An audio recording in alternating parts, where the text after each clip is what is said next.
If he's lived alone long enough, he won't chase you, beg you, or panic when you pull away. He'll choose his peace over you.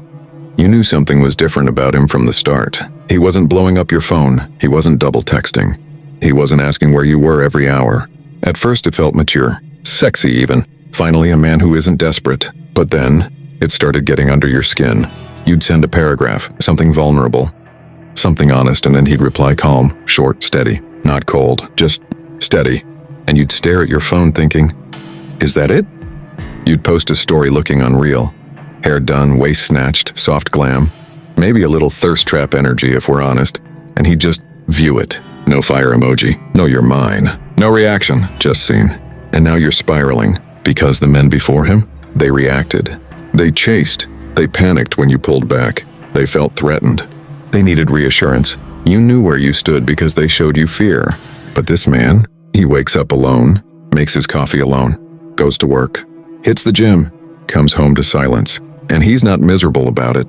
That's the part you can't stand. You try subtle tests. You take 3 hours to reply. He replies when he's free. You cancel plans last minute. He says no worries. Another time, you go quiet to see if he notices. He gives you space. And suddenly you feel like you're disappearing. Not because he doesn't care, but because he's not gripping onto you. So you start gripping harder. You overthink his tone. You reread old messages. You stalk who he follows. You check if he's online. You compare yourself to girls who look nothing like you, but somehow still threaten you. You tell your friends, he's just hard to read. But what you really mean is, he doesn't react to me the way I'm used to. And that hits your ego, because deep down you're used to being the emotional center of a man's world. Not in a toxic way, just you're used to being needed. And when a man has lived alone long enough, he doesn't need, he wants. And wanting feels softer than needing.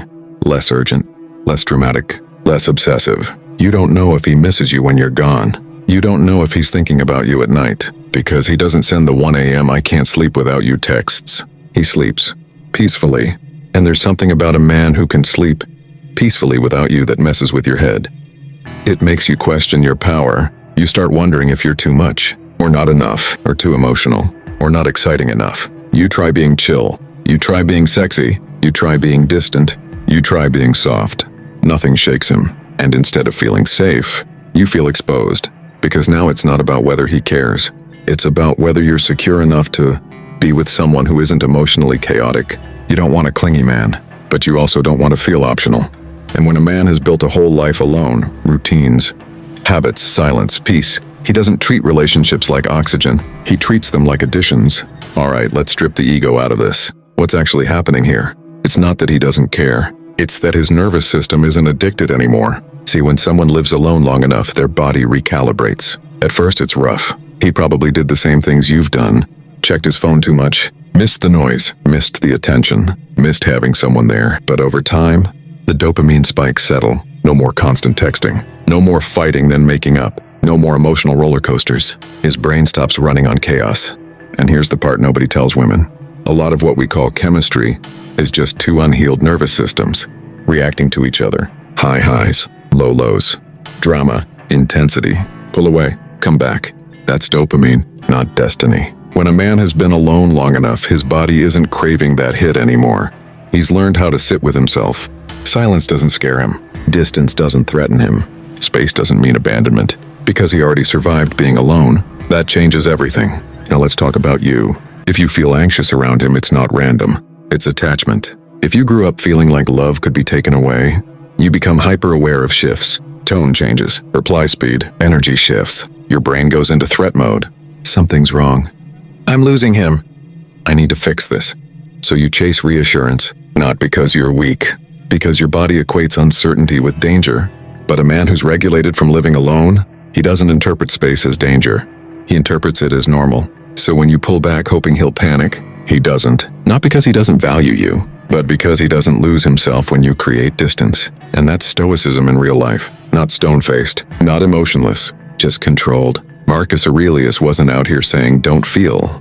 He was saying, don't let your feelings run you. A man who has sat alone with his thoughts long enough has practiced that. He's felt loneliness and didn't die. He's felt boredom and survived it.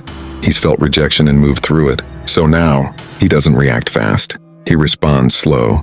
That difference is maturity. But if you're used to men reacting emotionally, calm feels like indifference. Here's another hard truth. When someone builds peace alone, they become selective, not picky. Selective. They ask, does this woman add to my peace, or does she disturb it? And that's not sexist. Women who heal do the same thing, because once you've regulated your own chaos, you don't romanticize dysfunction anymore. You don't chase butterflies that feel like panic attacks. You don't confuse jealousy with passion. You don't mistake obsession for love. You ask one simple thing, do I feel safe here? If the answer is no, you step back. So when he doesn't argue back and forth for hours, when he doesn't send 10 texts trying to win you over, when he doesn't beg after a disagreement, it's not ego, it's boundaries. All right, no fluff, no theory, just real moves you can actually do. If you're dealing with a man who values his peace, or you want to become that grounded yourself, here's how you move. 1. Stop testing him. No more fake detachment. No more, let me see if he notices. No more posting quotes hoping he'll feel guilty. No more slow replies just to trigger him. That stuff feels powerful for 5 minutes. Then you're back staring at your phone. If you want reassurance, ask. If you want clarity, say it. Hey, I just need to know where we stand. I feel off. Can we talk? Direct is powerful. Testing is fear dressed up as control. And calm men don't respond to games. They just step back. So if you want a grounded relationship, you've got to speak like a grown woman, and not a wounded girl hoping he'll read your mind. 2. Regulate before you react. This one changes everything. When you feel that heat in your chest, that panic, that jealousy, that he's pulling away story starting in your head, pause. Do not text immediately. Do not send the paragraph. Do not stalk. Do not spiral. Move your body. Go outside. Shower. Breathe slow. Put your phone down for 30 minutes. Most of the chaos you regret, it happened in a 10-minute emotional spike. Calm your body first, then decide if the issue is even real. 9 times out of 10, it was anxiety, not intuition, and anxious reactions push peaceful men away fast. 3. Build a life that doesn't orbit him. If he is your main source of excitement, validation, and purpose, you will cling. That's not love. That's dependency. Peaceful men can feel when they are your whole world, and it's heavy. So build your own. Friends you actually see. Goals you're serious about. Gym routine. Side hustle. Hobbies that light you up. You should have nights where you don't even think about him because you're busy living. When your life is full, you don't chase crumbs.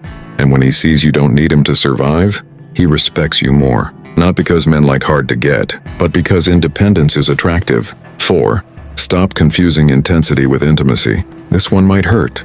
Butterflies are not always a good sign. That shaky, anxious, obsessive feeling, that's your nervous system on alert. You think, I've never felt like this before. Exactly, because it's not calm. Real intimacy feels steady. It's not fireworks every second. It's not constant adrenaline. It's consistency. It's safety. It's knowing where you stand. If you're bored because he's stable, ask yourself why chaos feels more familiar. Peace can feel strange when you're used to survival mode. But strange doesn't mean wrong. Sometimes boring is just your body learning what safe feels like. I choose. Don't chase. This is the power move. You stop asking, does he want me? And you start asking, do I even want this? You observe. Is he consistent? Does he show up? Does he respect your boundaries? If yes, meet him with calm. If no, don't try to fix it. Walk, not dramatically. This is where it clicks. Not in a dramatic movie scene way. Not in a he finally chased me and proved his love way, but quietly. You wake up one day, and you're tired. Tired of checking your phone first thing in the morning. Tired of analyzing his tone. Tired of wondering if you said too much. Tired of shrinking. Tired of performing cool girl energy so he won't pull away. You realize something brutal. You've been trying to manage his emotions so you don't have to face your own fear. And that fear, it's not about him. It's about being alone. It's about not being chosen. It's about feeling replaceable. But here's the shift. You sit with that fear instead of running from it. You don't text him for reassurance. You don't post for attention. You don't start an argument just to feel close. You sit in your own discomfort, and you survive it. That's the moment you start becoming unshakable. Because now you know, the feeling won't kill you. It's just a wave. Before, when he pulled back, you chased. Now, you observe. Before, when he was quiet, you filled the silence. Now, you let it breathe. Before, when you felt anxious, you reacted. Now, you regulate, and something powerful happens. He feels it, not because you're manipulating him, but because your energy changed. You're not leaking need anymore. You're not gripping. You're not subtly begging for reassurance with your behavior. You speak once, calm, direct. I like you. I want consistency. If that's not where you're at, that's okay. but I won't stay in confusion. And then, you mean it. That's the difference. You're not saying it hoping he'll panic and choose you. You're saying it because you've already chosen yourself. If he steps up, great. If he doesn't, you don't collapse. You don't stalk his followers at 2 a.m. You don't rewrite history in your head. You don't convince yourself you were too much. You understand something most women don't until later. You can't force a peaceful man to prioritize you, but you can decide whether you're willing to stay in something that feels unclear. And when you make decisions from self-respect instead of fear, you glow differently. You walk differently. You text differently. You love differently. You stop chasing crumbs because you're not starving anymore. You're full of your own life, full of your own standards, full of your own center. And here's the real twist. Once you stop trying to control whether he stays, you stop being scared if he leaves, because you've proven to yourself that you can sit alone too. You can wake up in silence too. You can make your coffee, go to work, hit the gym, and come home to your own peace. Now you're not dating from survival. You're dating from strength. And suddenly, you don't need him to see your value. You see it. That's the identity shift. From anxious girl chasing reactions, to grounded woman choosing alignment. From please don't leave, to I'll be okay either way. That's when the power flips. Let this land properly. If he can live without you, you need to become the woman who can live without him. Not in a bitter way, not in a men are trash way, not in a guarded walls up way, in a powerful way. Because the truth is, the moment you're scared to lose someone, you start losing yourself. You start editing your personality. You start tolerating things you swore you wouldn't. You start overgiving, over-explaining, over-proving. And peaceful men can feel that shift instantly. They don't lean in when you cling. They lean back. Not because they don't care, but because need feels heavy when you've worked hard for your peace. So here's your final wake-up call, babe. Stop trying to compete with the quiet life he built without you. Become someone who has a quiet life too. Become someone who can sit in her own flat on a Friday night and not spiral. Someone who can go to dinner alone and not feel invisible. Someone who can put her phone on silent and not feel abandoned. Because once you master that, you stop dating from fear. And when you stop dating from fear, everything changes. You don't chase hot and cold men anymore. You don't romanticize mixed signals. You don't beg for clarity. You require it. And if it's not there, you walk. Calmly. No dramatic exit speech. No revenge body storyline. No cryptic Instagram quotes. Just dignity. That's stoic power. It's not loud. It's not aggressive. It's controlled. It's knowing that no person is your oxygen. It's understanding that love is something you choose, not something you cling to like a life raft. And let's be honest, half the reason you're scared he'll leave is because you haven't built a version of your life that feels solid without him. So build it. Build routines. Build discipline. Build friendships. Build standards. Build self-trust. Because self-trust is what makes you unshakable. When you trust yourself to survive heartbreak, you stop fearing it. And when you stop fearing it, you stop acting desperate. That's when men feel your shift. That's when your energy becomes steady instead of frantic. That's when you stop being impressed by bare minimum behavior. You're not here to be someone's emotional entertainment. You're here to be a woman who adds peace to a peaceful man. And if he doesn't recognize that, he's not your person. Simple. Here's the line you need to tattoo on your brain. If he can walk away and still sleep peacefully, so can you. No one is above your dignity. And remember this, one line from Marcus Aurelius. You have power over your mind, not outside events. That's it. Control your reactions. Control your standards. Control your energy. Comment calm if you're done chasing men who aren't choosing you. Subscribe if you're ready to move like a woman who values peace more than panic. You don't need to be wanted. You need to be steady. And steady women, they don't get replaced, they get respected.